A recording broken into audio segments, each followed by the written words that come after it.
సువిశాలమైన అంతరిక్షంలో నక్షత్రాలు మెరిసే ఆ గాఢ నిశ్శబ్దంలో ఓ అనంత శక్తి నిశ్చలంగా వ్యాపించి ఉంది. ఆ శక్తి హిమాలయాల శిఖరాల్లో దాగి ఉంది. సముద్రపు అలల గర్జనై గర్జిస్తోంది.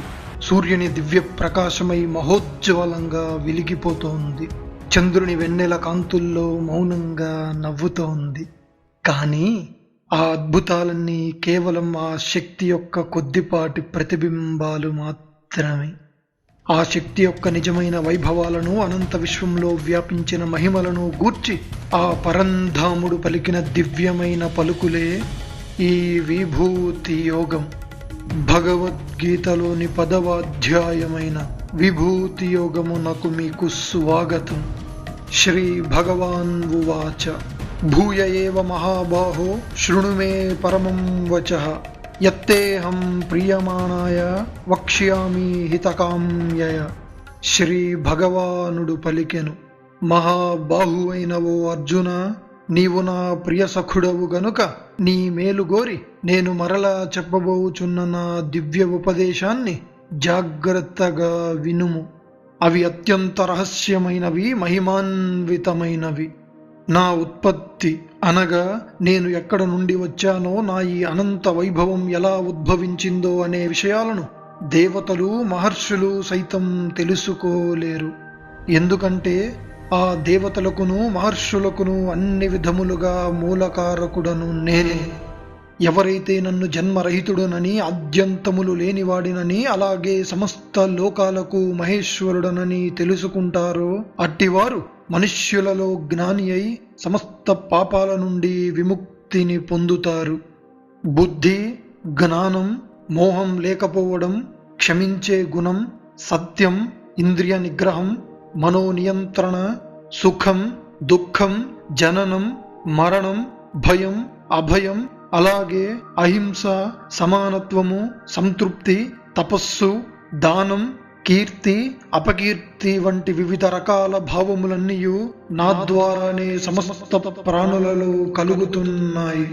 మహర్షయః సప్తపూర్వే చత్వారో మనవస్థద మద్భావ మానసా జాత ఏషాం లోక ఇమాః ప్రజాః. సప్త మహర్షులు, వారికంటే ప్రాచీనులైన 4 సనకనందనులు, అలాగే 14 మంది మనువులు, వీరందరూ నా సంకల్ప బలం ద్వారానే నా మానసపుత్రులుగా జన్మించారు.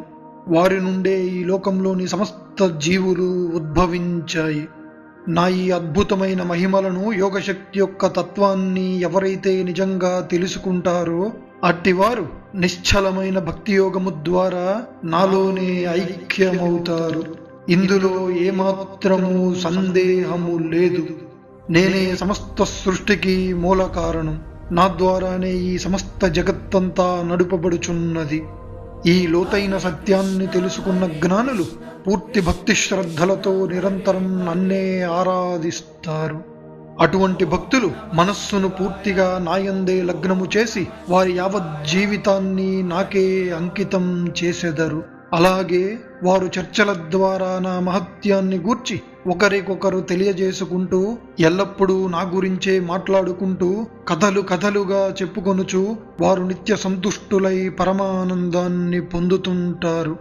ఎల్లప్పుడూ నాయందే ధ్యాన నిమగ్నులై ప్రేమతో నిండిన హృదయంతో నన్ను భజించే భక్తులకు నేను స్వయంగా బుద్ధియోగాన్ని ప్రసాదించెదను, అనగా దివ్యమైన తత్వజ్ఞానాన్ని ప్రసాదించెదను. ఆ జ్ఞానం ద్వారా వారు నన్నే చేరుకుంటారు. తేషామేవానుకంపార్థం అహమజ్ఞానజం తమః నాశయామ్యాత్మభావస్థో జ్ఞానదీపేన భాస్వత.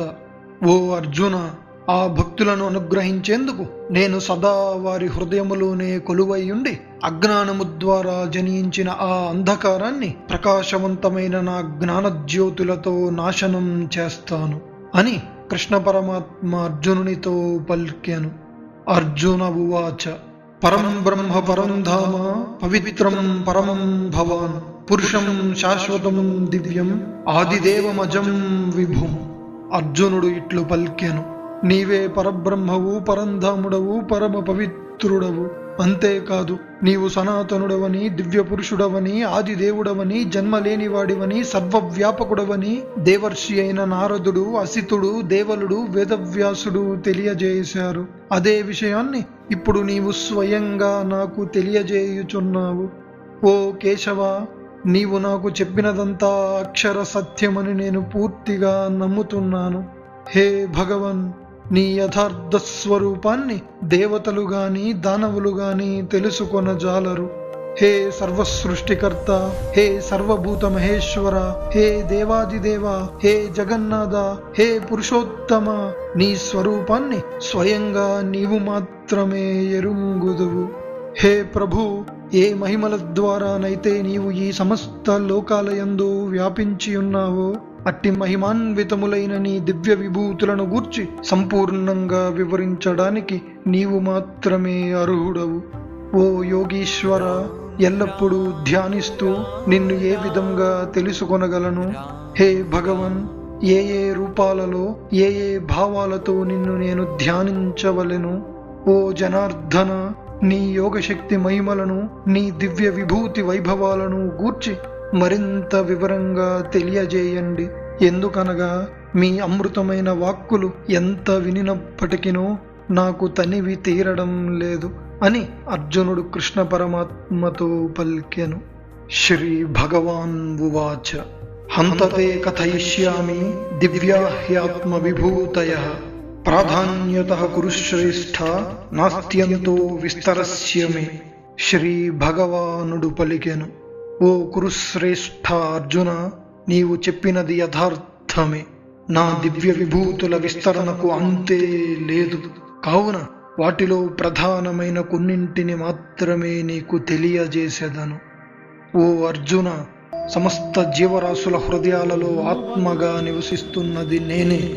సకల ప్రాణుల యొక్క ఆది, మధ్యస్థితి, అంతము కూడా నేనే. అనగా ప్రారంభము, పోషణ, ముగింపు ఆ పరమాత్మయేనని భావం. అదితిపుత్రులైన 12 మంది ఆదిత్యులలో నేను విష్ణువును, ప్రకాశవంతమైన జ్యోతులలో నేను సూర్యుడను, 49 మంది వాయుదేవతలలోని తేజమును నేను, అలాగే నక్షత్ర మండలంలో చంద్రుడను నేనే. వేదములలో నేను సామవేదమును, దేవతలలో స్వర్గాధిపతి అయిన ఇంద్రుడను నేను, ఇంద్రియములలో నేను మనస్సును, అలాగే సమస్త జీవరాశులలోని చైతన్యమైన ప్రాణశక్తిని నేనే. రుద్రాణం శంకరశ్చాస్మి, విత్తేషో యక్షరక్షసాం, వసూనాం పావకశ్చాస్మి, మేరుః శిఖరిణామహం. 11 రుద్రులలో నేను శంకరుడను, యక్షరాక్షసులలో నేను ధనాధిపతి అయిన కుబేరుడను. 8 వసువులలో నేను అగ్నిని, అలాగే పర్వతములలో సుమేరు పర్వతమును నేను. ఓ పార్థ, పురోహితులలో ముఖ్యుడనైన బృహస్పతిని నేనేనని తెలుసుకొనుము.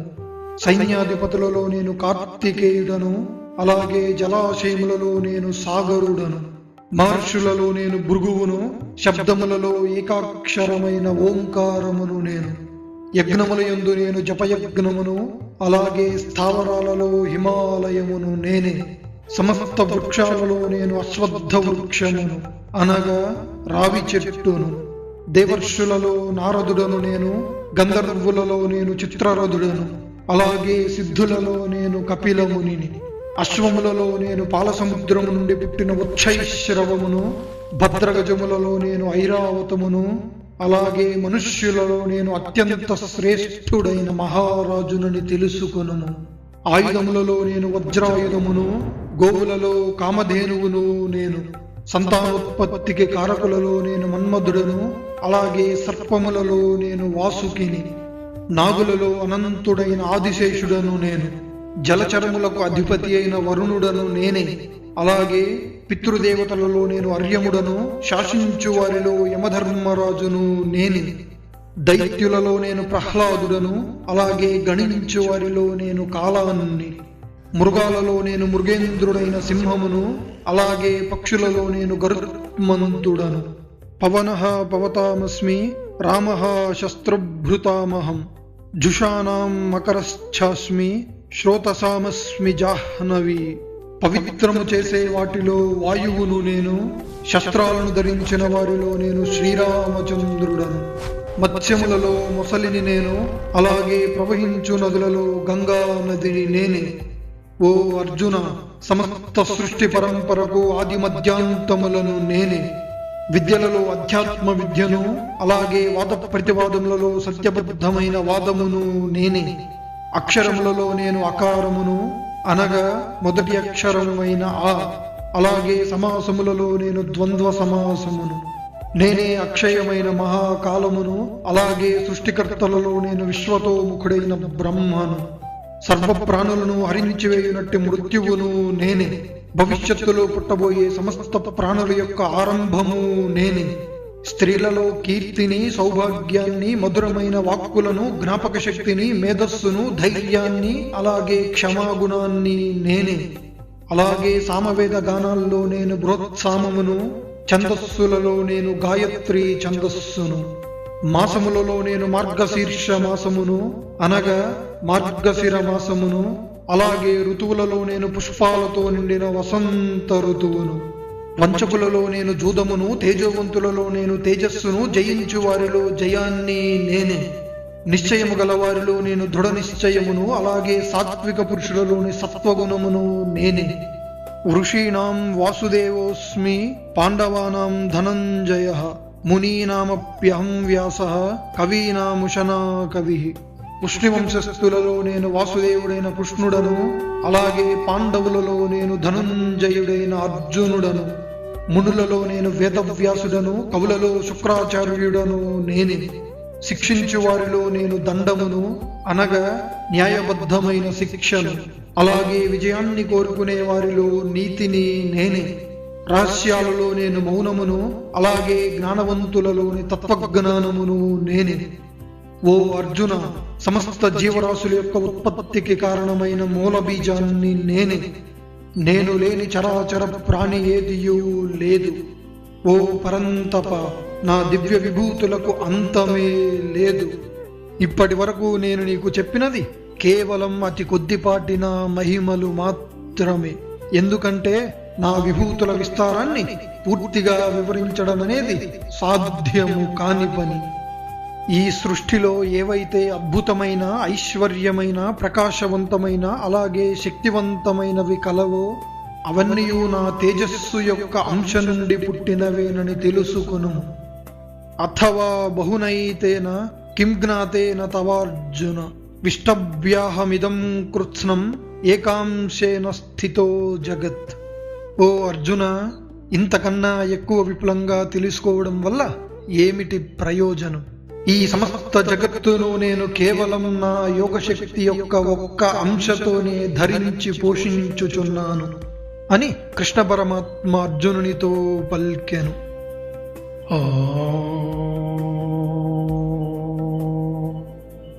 తత్సదితి శ్రీమద్భగవద్గీతాసూపనిషత్సు బ్రహ్మ విద్యాయాం యోగశాస్త్రే శ్రీకృష్ణార్జున సంవాదే విభూతి యోగో నామ 10వ. ఈ విధముగా శ్రీమద్భగవద్గీతలోని 10వ అధ్యాయమైన విభూతి యోగం ముగుస్తుంది. ఈ అధ్యాయంలో శ్రీకృష్ణ పరమాత్మ మనకు తెలియజేసిన ప్రధాన బోధనలు. పరమాత్మ యొక్క ఆవిర్భావాన్ని తెలుసుకోవడం అసాధ్యం. ఎందుకనగా ఆయనే సమస్త జీవరాశులకు మూల పురుషుడు. పరమాత్మ ద్వారానే ఈ సమస్త లోకాలు నడుపబడుతున్నాయని తెలుసుకున్నవారు భక్తి శ్రద్ధలతో ఆయననే భజిస్తూ చివరికి ఆ పరమాత్మనే పొందుతారు. జీవులలో వివిధ రకాల భావములన్నీ ఆ పరమాత్మ ద్వారానే జరుగుతున్నాయని గ్రహింపుము.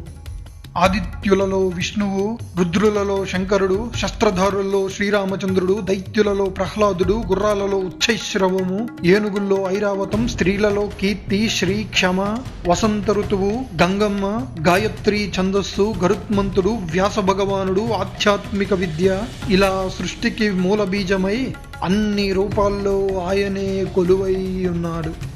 కావున మన చుట్టూ కనిపించే ప్రతి జీవిలోనూ ఆ పరమాత్మనే దర్శింపవలెను.